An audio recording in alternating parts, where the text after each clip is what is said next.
Salut tout le monde, j'espère que vous allez super bien.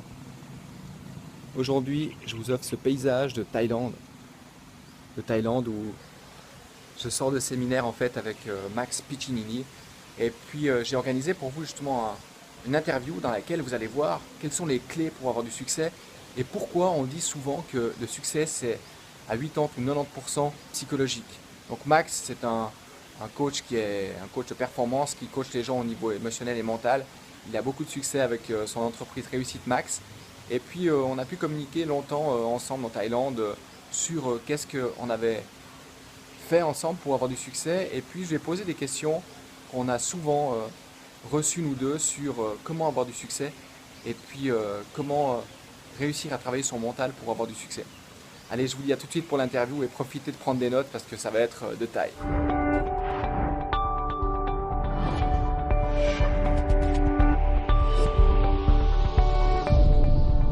Donc c'est Thierry Darblay qui vous parle pour le site Fitness Mentor, le site qui muscle les esprits et les corps. Donc comme je vous ai dit dans la dernière vidéo, j'allais vous présenter tous les gens qui ont influencé ma vie, les gens qui ont créé des situations positives pour moi et qui m'ont permis de croître. Donc aujourd'hui j'ai le plaisir, on est ici en Thaïlande dans un séminaire avec Max, donc j'ai le plaisir de vous présenter Max Piccinini, donc coach à haute performance, qui va vous donner des stratégies justement pour avoir plus de succès dans votre entreprise. Et puis son avis sur le mental, la psychologie, etc. Donc merci déjà avec plaisir, d'accepter l'interview. Grand plaisir. Donc toi tu as monté une boîte maintenant, donc Réussite Max. C'est bien ça. Et tu travailles dans le coaching, donc tu coaches les gens au niveau de leur santé, au niveau de leur vitalité, au niveau de leur business et au niveau de leur réussite dans la globalité de leur vie. C'est ça. Donc tu parles souvent, nous dans le monde du fitness, on est dans le fitness physique, donc fitness musculaire. Et puis toi souvent dans les séminaires tu parles de fitness émotionnel. Tout à fait. Qu'est-ce que tu peux partager avec tous les coachs qui nous regardent aujourd'hui? Qu'est-ce que tu entends par fitness émotionnel et comment le mettre en application dans le business pour réussir à tous les coups? C'est une excellente question parce que le fitness émotionnel, je prends un exemple très concret, c'est souvent les gens savent ce qu'ils doivent faire, mais ils ne le font pas. Donc je prends un exemple par exemple d'un fumeur qui veut arrêter de fumer.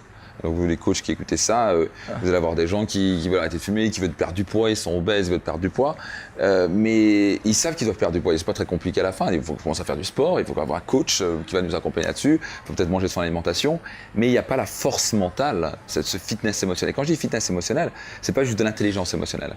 On a souvent le terme intelligence émotionnelle. J'aime pas forcément le terme parce que le fitness c'est quelque chose qu'on doit pratiquer en amont. Je prends un exemple dans une relation de couple, c'est bien de savoir que, là on est dans une relation de couple, que si on parle à une femme et d'un coup elle commence un peu à péter les plombs, par exemple à être en colère, c'est bien de savoir qu'il faut l'écouter, rester calme, mais en général, si on s'est pas entraîné émotionnellement avant, on va réagir, on va gueuler. Donc on va faire l'exemple inverse. Donc c'est être prêt immédiatement à dire ok quand ça arrive je suis calme et je suis bien.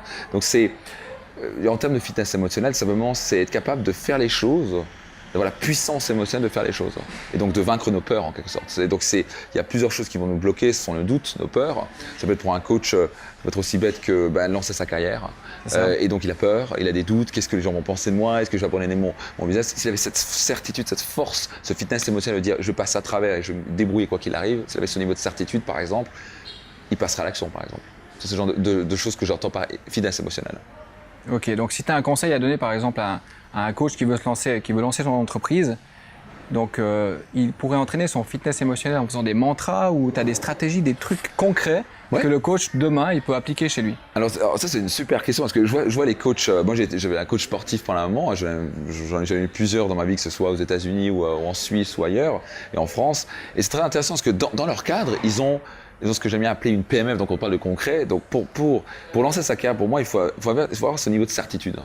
Donc d'abord, il faut analyser les choses, est-ce que c'est vraiment fait pour moi, etc. Donc il y a un choix logique, analytique, mais à un moment, une fois qu'on veut y aller, et nombre de gens, et je crois que c'est ton cas, que tu vas rencontrer des coachs qui disent « Ah, je veux vraiment, c'est mon rêve, je veux vraiment le faire, mais… » Et le mais, c'est le doute, c'est la peur, c'est machin, c'est toutes ces croyances-là. Donc le meilleur moyen, c'est pour vaincre sa peur, une chose très simple, c'est de changer ce qu'on appelle la PMF. Donc la PMF, c'est quoi?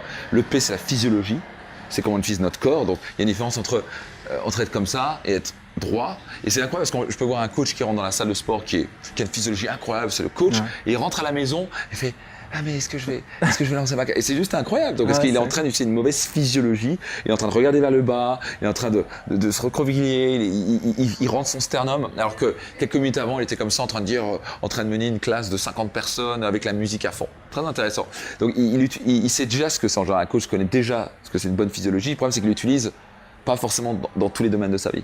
Donc ça, c'est le premier, c'est le P. Numéro 2, c'est le monologue, c'est qu'est-ce qu'on va se dire. Et souvent, une personne qui veut lancer sa carrière, j'ai envie de dire, il doit y avoir un monologue. On a plus de 300 mots par minute qui nous tournent dans la tête. Littéralement, tous les minutes, il y a 300 mots qui tournent. Et en général, 80% de ces mots sont négatifs. Donc typiquement, ça peut être oui mais si j'y arrive pas, et est-ce que vraiment les gens, je vais trouver des clients, est-ce que machin, est-ce que ceci, est-ce que ça, et ça c'est le genre de monologue qui nous met plein de doutes et qui fait qu'on va pas y arriver. Donc changer des monologues comme bien sûr que je vais arriver, je vais changer ma physiologie, changer mes mots en disant bien sûr que je vais arriver, je suis un champion, mon Dieu je vais me donner les moyens, je vais devenir le meilleur de moi-même, je vais bosser ce truc-là donc je vais réussir. Je suis sûr que tu peux le confirmer, on réussit pas par hasard dans le coaching. Et toi tu as aidé, je sais pas combien de coachs, je sais à quel point ils réussissent chez toi, mais parce que tu leur enseignes une méthode, tu leur enseignes une manière de réussir. Et c'est pas par hasard qu'on réussit, forcément ça va pas tomber du ciel, mais si on applique une méthode, on sait ce qu'on fait, et tu l'as démontré, ils gagnent leur vie, ils gagnent plus que très bien leur vie, 3 fois supérieure à la plupart des coachs. Ouais. Et le F, c'est la focalisation. C'est où on se focalise, quelles sont nos images, est-ce qu'on voit l'échec ou est-ce qu'on voit la réussite? Si on se voit des gens en disant putain je vais coacher plein de gens qui vont gagner de l'argent avec ça, ça va être fun, je vais pouvoir travailler de chez moi ou quand je veux, ou je peux travailler mes journées quand je veux et je vais pouvoir vivre de ma passion plutôt que vivre en tant que comptable, je sais pas trop quoi, ce que je veux faire, ce que je veux faire. Et en plus aider des gens à perdre du poids, aider des gens à se sentir mieux, aider des gens à vivre plus longtemps, on a tendance à beaucoup plus facilement passer à l'action. Donc c'est simplement un schéma émotionnel et si ce schéma émotionnel il est correct, donc si vous changez votre physiologie, vous dites des mots différents, c'est un focus différent, vous avez tendance à passer à l'action. Et donc qu'est-ce que j'ai envie de dire au coach, c'est vraiment de dire passe à l'action, mon Dieu. Si c'est vraiment ce que vous voulez, just do it. Donc comment dire, on vit qu'une fois. À la fin, vous avez un choix, vous allez vous retrouver sur votre lit de mort, vous aurez 2 solutions. Soit vous dites, vous aurez 2 situations, soit j'ai vécu avec des regrets, je me suis posé trop de questions à la con et je ne vais pas passer à l'action, soit je dis j'ai passé à l'action, j'ai vécu mes rêves et au moins j'ai appris quelque chose. Donc si ça ne fonctionne pas, au pire j'ai appris quelque chose, mais au moins j'ai tenté, mais le pire c'est pas tenter. Donc si vous l'avez au fond de votre cœur et de vos tripes, mon Dieu, mais on vit qu'une fois, foncez, vous voulez pas vivre avec des regrets sur votre lit de mort, quoi. Exactement. Donc PMF, rappelez-vous, donc la physiologie, les mots et le focus, et surtout passer à l'action. Absolument. Parce que si tu as une bonne PMF mais que tu fais jamais rien, il va rien se passer. C'est ça, absolument. Ouais. Ok. Et puis dans le sport de haut niveau, on parle toujours de, t'as un pourcentage physique d'efforts à faire, oui. Puis tu as un pourcentage mental. Oui. Donc j'aime bien poser la question aux gens que j'interviewe. À ton avis, quel est le pourcentage du mental pour la réussite, autant sportive que dans le business? Bon, moi, je reviens toujours à la loi de Pareto et je peux regarder ça encore et encore, c'est 80-20. Donc, pour moi, je vais vraiment dire 80%, clairement, c'est dans le mental. Hein. C'est ce qui se passe dans sa tête. Alors, bien sûr, le physique, s'il y a les 20% qui manquent, il y a les 20% qui manquent. Mais à la fin, je pense que je peux confirmer quelque chose comme ça. Mais moi, quand j'ai fait du sport et quand j'ai eu coach, on a fait du Muay Thai ensemble il n'y a pas longtemps. S'il n'y a pas quelqu'un, on doit avoir ce mental pour se dépasser. Physiquement, on peut le faire souvent. On peut vraiment faire des choses extraordinaires. On se dit, mais c'est pas possible que je fasse encore 50 pompes de plus, c'est pas possible. Mais on le fait parce qu'on est amené à le faire. Il y a quelqu'un qui nous pousse. On a des capacités extraordinaires. Souvent, on se dit, ah là, je suis fatigué, j'arrête. Non, on peut faire beaucoup plus que ce qu'on pense. Donc, j'irais clairement à 80% haut la main pour moi. Et c'est dans tous les domaines de sa vie. C'est qu'est-ce qui se passe dans notre tête, nos pensées. À la fin, qu'est-ce qui a fait différencier un champion de quelqu'un qui va jamais réussir dans la vie? C'est quelqu'un qui a un mental d'acier, qui se dit je vais y arriver quoi qu'il arrive. Moi, quand j'ai une difficulté, j'en ai constant. J'ai une business qui pèse plusieurs millions. J'ai une trentaine de personnes qui travaillent dans mon business et j'en ai différents business. Constamment, il y a des challenges. Il y a faut bouger les choses. Et à un moment, on se dit oh, il y a un vrai challenge. J'en ai eu il y a quelques jours. Et c'est très intéressant parce que maintenant je me suis conditionné, donc c'est très marrant parce que sur le coup je fais ouf, comment je vais faire ça? Et immédiatement j'ai mon fitness émotionnel qui revient, qui dit de toute façon, tu es un gagnant, tu vas le faire, tu vas y arriver, tu vas trouver une solution, point. Alors que la majorité des gens vont faire oh mais comment je vais faire ça? Ils paniquent complètement, ils ne trouvent plus de ressources. Donc leur mental est complètement foutu en l'air, ils commencent à douter, ils commencent à dire qu'est-ce que je vais faire et si ça fonctionne pas et pourquoi et comment, et d'un coup il n'y a plus de ressources. Alors qu'ils sont là, il peut trouver, et pendant qu'il perd ses semaines entières à penser à pourquoi ça va pas marcher, il pourrait passer juste une journée, une demi-journée, 3 heures, dire qu'est-ce qui est possible pour que ça fonctionne, quelles sont les solutions. Ça, c'est le fitness émotionnel. Et donc, ça, on revient à ce mental d'acier. Et donc, moi, j'arrive et je fais, OK, est-ce que j'ai cette conviction interne qui va me dire, est-ce que je me suis conditionné à ça? J'ai travaillé, j'ai fait comme l'exercice physique, je me suis musclé mon mental et mon émotionnel, que quand il y a un problème, c'est une opportunité de grandir. Et donc, c'est une opportunité encore plus pour moi de grandir. Et je vais toujours trouver une solution. Et ce genre d'intensité, de conviction me permet de grandir dans la vie, parce que la vie est une série de problèmes. Et quand on est capable de se dire, quoi qu'il arrive, à chaque fois, la meilleure croyance, en quelque sorte, cette croyance qu'on peut s'installer, cette conviction, c'est de se dire, quoi qu'il arrive, je vais trouver une solution. Quoi qu'il arrive, je vais monter. Quoi qu'il arrive, je vais y arriver. Et à chaque fois, c'est un challenge pour moi de me dépasser. Si on a ce niveau de force mentale, mais il n'y a rien qui peut nous arrêter dans notre vie. Ouais, carrément. Donc 80% mental, 20% physique. Et à ton avis, combien de temps les gens passent sur ce 80%?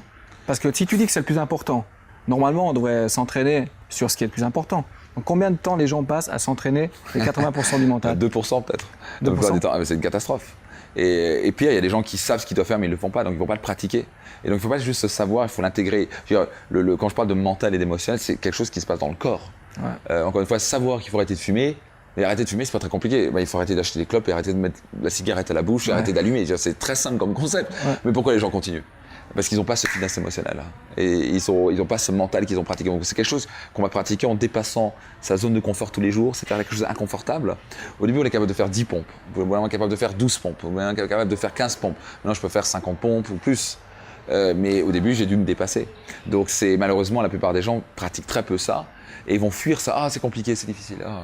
Et on est dans une société, malheureusement, on est dans notre confort. Ouais. Tout est confortable, on appuie sur Internet, puis on a un truc en 48 heures, et que ce soit en Suisse ou en France, on a un petit peu tout comme on veut. Donc c'est bien d'avoir ce confort-là. Le problème, c'est qu'on oublie cette force intérieure, que ce soit chez les hommes et les femmes.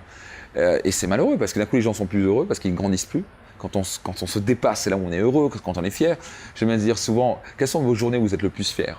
Et à chaque fois, ils disent, quand j'ai vraiment fait un truc difficile, je me suis enfin dépassé. Ah, c'est clair. Et c'est ça. Donc, clairement, j'aurais dire, il faut vraiment se mettre ce mental-là, il faut régler cette machine intérieure. La première victoire à avoir, c'est entre les deux oreilles. Ouais. Et une fois qu'on gagne ça, mon Dieu, après le physique suit, de toute façon. Carrément. Ouais. Ok, donc on voit que tous les experts, que ce soit dans le business ou dans le sport, ils nous disent la même chose. Il y en a qui nous disent 80, d'autres nous disent 90%. Wow. Et puis, le fait de savoir comment entraîner ce mental, toi, tu offres des séminaires, donc moi, j'ai pu vivre plusieurs de tes séminaires. On sort vraiment de notre zone de confort. Donc, si les gens veulent participer à tes séminaires, ils te trouvent sur quel site? Ils peuvent me retrouver sur www.reussitemax.com. Reussitemax.com. www.reussitemax.com. Je vous conseille vraiment de vivre ces séminaires, on sort de sa zone de confort. Parfois, c'est pas du tout agréable, on a chaud, on transpire, on n'est pas bien. Non, franchement, ça nous fait vraiment sortir avec des petits exercices tout cons. On arrive à se mettre dans un malaise, on comprend pas pourquoi. Et toi, tu arrives à nous faire, tu as vraiment ce talent d'arriver à nous faire péter nos blocages. Tu as cette sensibilité que je trouve super. Tu es le seul coach que je rencontre, que je connais, qui arrive à toucher là où ça fait mal et puis à faire sortir les gens de leur zone de confort. Donc, c'est vraiment génial. Donc, merci pour l'interview. Et puis en général, on termine toujours l'interview en disant aux gens, passez à l'action. Donc on va faire le passer à l'action ensemble. On le fait à 3, c'est ça? On le fait à 3. Avec plaisir. 1, je suis prêt. 2, 3, passez à l'action.